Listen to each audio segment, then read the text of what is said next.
Jagal menungso. Masamu ki ambak apa jenengane sepo-sepo nek yoga ki ya kuwi sing marai ngrasake kepenak. Kok tabane sing bergas. Sepo iki gagelan ya Pak enggak oke ini lho. Lah sekondo sapa? Di Birma. Ya ora.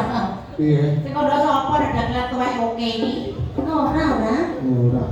Lah ya ora. Lah ya ora. Lah iki Nek tuane sinden sok mengki dadi dukut pijet bayu. Lah sampe kondangnya sapa wong iki susu sapa. Kan nuwet bayu nganti Mbak Pur. Asem pijet bayi, Mbak. Kowe dianu nanti Pak ora nek nganan dosane. Oh. ya apa-apa, wong pancen yo kabeh iki punya masa sendiri. Ya Bude sesuk aku titip karo adikku lanang. Pripun? Simbok iki yo wis apa jenenge mboke nunggoni putrane iki apa-apa sing kae yo ancer. Niki pun aja diteruske putu-putune. Oh. Kok iso nyindan iki putune. Kowe mudeng kersane. Heeh. Apa to sebabe Butarni kok ngeturke karo Mas Catur terus? Lah Lah napa? putrane kok yo Ora mung perkara kuwi. Pengestoni. Siji mengetani, kowe pindhone duwite iki sing nampane iki mbok tarmi. ya apa-apa pancen bendarane penjenengan. Kalau wanci penjenengan sok ndawuhi kalih putu kula. Kula titip. Oh, siap. Oh, beres. Apa sih putu to? Putu sing mbokmu ndi niku, Pak? Duno yo karo mbok jirah. Oh, kan dia putu to? Eh, Adek putune bagus mbahne kaya wong cak. Mbak Purwati, Dalam. menika wonten request manis. Napa ya kok manis? Sing lok barang. Nah, iki Mbak Niken tampil gendino. Amis Cek. manis. Manis manis. Nggih. Ya Mbak Nika sing nyanyi Mbak Sula karo Mbak Sular. Boke tak melu nganu nyebarke sampur wae. Lah iki mung ketongi nek iki, Mbok. Dibawani mboten iki. Manis mboten. Iki saged. Orang karo Bawa pamit. Kacau ada. Sebentar Mas Samen.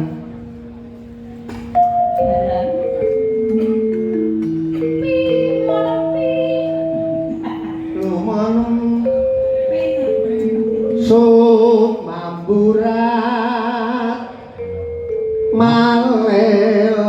malelokan sanje ayu Nyemoni awake dhewe, Bu. Wis semburat. Pasur. tumurune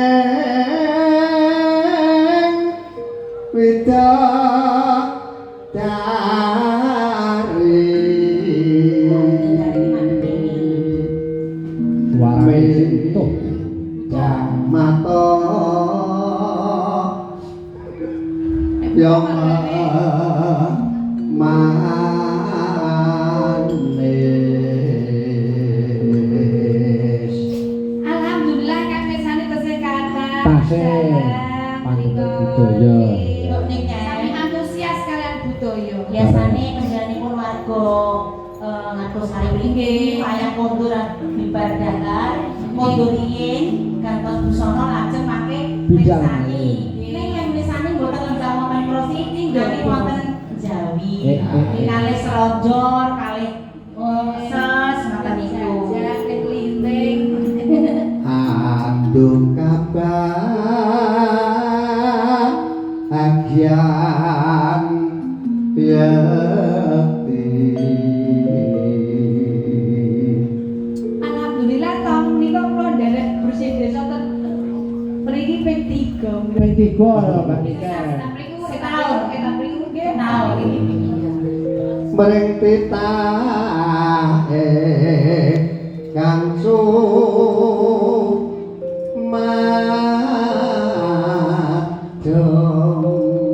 sumadong manis dik kowe pancen manis asal manis yen ora tau lampir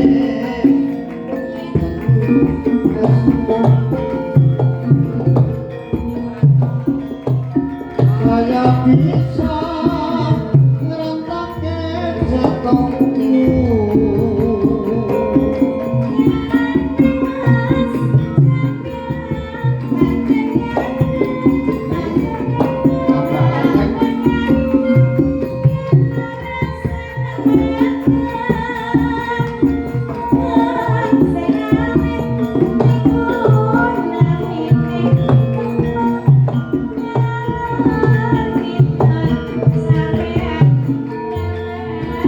Ya Allah